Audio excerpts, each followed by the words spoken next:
I think the one thing that I would criticize Sam for is they've really gone into every business possible. Yes, they're in the lead position with users. And yes, they have a phenomenal, I would say they have the best AI productization, but they're trying to do too much. This is AI First with Adam and Andy, the show that takes you straight to the front lines of AI innovation in business. I'm Andy Sack, and alongside my co-host, Adam Brotman, each episode we bring you candid conversations with business leaders transforming their businesses with AI.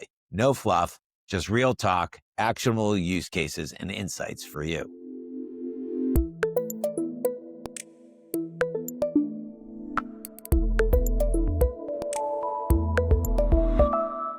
Good morning, Adam. Good morning, Andy. Today, we're going to be talking about the Code Red email that Sam Altman put out, I guess, yesterday, really talking about Gemini's 3.1 and the reception in the market as a result of that, and what the implications are for OpenAI and for the large language model companies in general.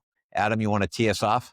Yeah, I'm generally fascinated by both how Gemini's come on so strong in the last month in terms of substantive releases of both Gemini 3 and Nano Banana Pro, and some of the usage data that's starting to come out about how much kind of market share they're taking and how well they're doing. It's on the heels of Anthropic being talked about with Claude as like the leader in B2B, which you and I have already talked about, probably comes from coding and developers mostly, but still B2B leader compared to OpenAI. And then there's like these memos that are leaking out of OpenAI where, allegedly, but let's just go with it for a second, Sam Altman is calling a code red and is telling his team, heads up, like we gotta kick some butt now. We got some real competition coming from Gemini, amongst others.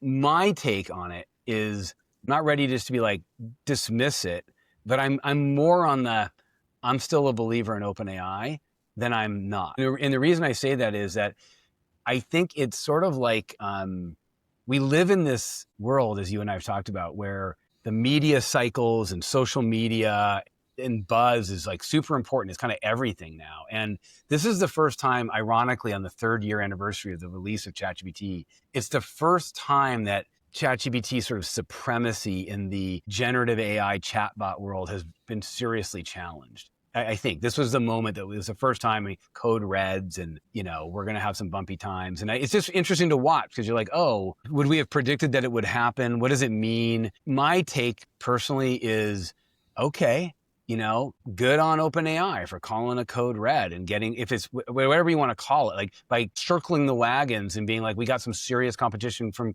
Google, maybe in a way that came on faster and better than OpenAI thought. Maybe they underestimated DeepMind, which is something I'm sure they won't do again. I mean, Demis Hassabis and the Google DeepMind team are amazing. You and I have been incredibly impressed with not just Nano Banana, but Gemini 3, Notebook LM, like good on them. But my personal take is I think that ChatGPT has demonstrated some pretty good product chops. They were a leader to start with.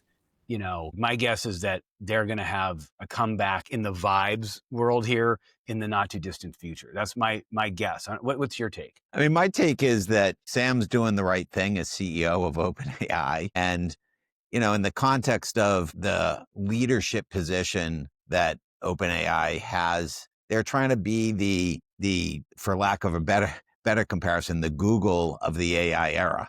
Right. So they're just as Google was in 2000, and there were in the late 90s, there were a bunch of search engines, whether that be Lycos or Tripod or Alta Vista. And along comes Google, dominates the market, dominates with users, and really the next 25 years established the greatest monopoly in business history. So it's an independent company. It does not have the resources, the data, the team, the cash that Google does. And so it's doing what a startup, should do. And they've made enormous commitments. They're heavily invested, maybe even too invested in being that lead horse and trying to claim that spot.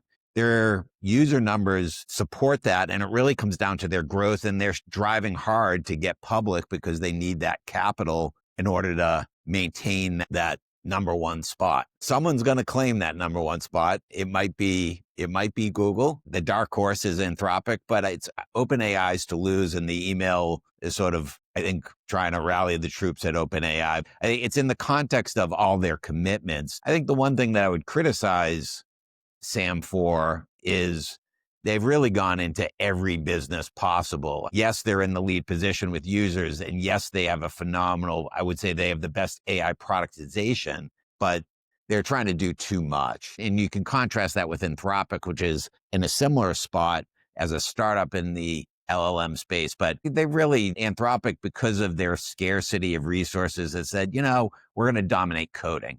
And that's what we're going to do. And we're going to try and dominate coding for enterprise. And that's been a strength of Anthropic, and I think will play well for them. It's really a question as to whether AI can continue to marshal the cash to compete and hold on to that number one spot. I think those are interesting observations about your whole point about, the number one spot and whether or not there's even room. I mean, in the case of Google, there really wasn't a number two, right? Not really. There was a whole bunch of people for a while, and then there was a couple of, hanger-oners in terms of Bing, and Bing was, I never thought about Bing until AI came along, and it was like resurrected. But in all reality, there was a winner-take-all kind of Google thing. But putting that aside, one thing it makes me think of is, OpenAI and ChatGPT, there really is like some pretty magical stuff still going on there that's better, in my opinion, than and I'm speaking from personal preference in terms of sort of the user experience and the user interface. Like they weren't just first on a bunch of things. They're just better with advanced voice mode. They've made improvements with that. Their concept of memory and personalization on the UI, if people are listening to us and they're like, what does this mean to me? Like Andy makes a good point about like, are they doing too much and who's going to be number one and all that kind of stuff.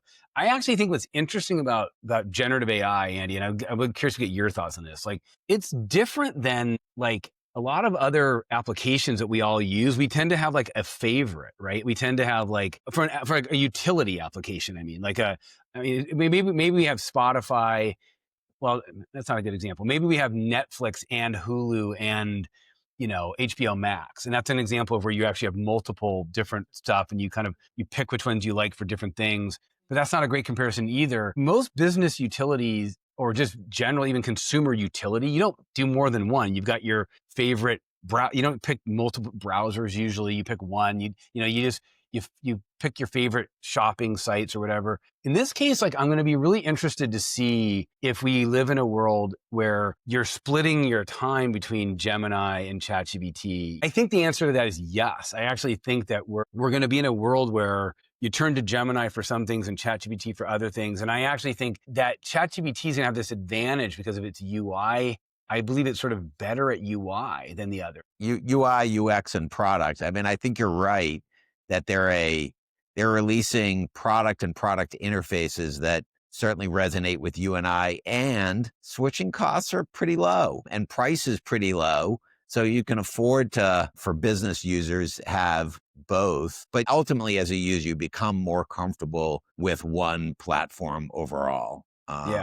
So memory and personalization could end up being a really interesting play. And as it feeds into the broader like UI, UX interface thing my spider senses tell me that there's going to be this sort of tug of war around who's number one and who's got the top vibes and whose model is the best and all that kind of stuff. But I think user numbers and ultimate success is going to come from customer experience. And maybe ChatGPT got punched in the face from a vibes perspective in the last month, but I wouldn't count them out. No, neither would I. I think we as a company and as users skewed towards OpenAI, but you're a huge fan of Notebook LM, and increasingly we're both using Gemini. So with that, curious to hear what the audience thinks. I hope this commentary was helpful. Thanks for listening. For more resources on how to become AI first, you can visit our website, forum3.com, download case studies, research briefings, and executive summaries, as well as join our email list. We also invite you to join our AI First community, a curated hub and network for leaders turning AI hype into action. We truly believe you can't overinvest in your AI learning. Onward.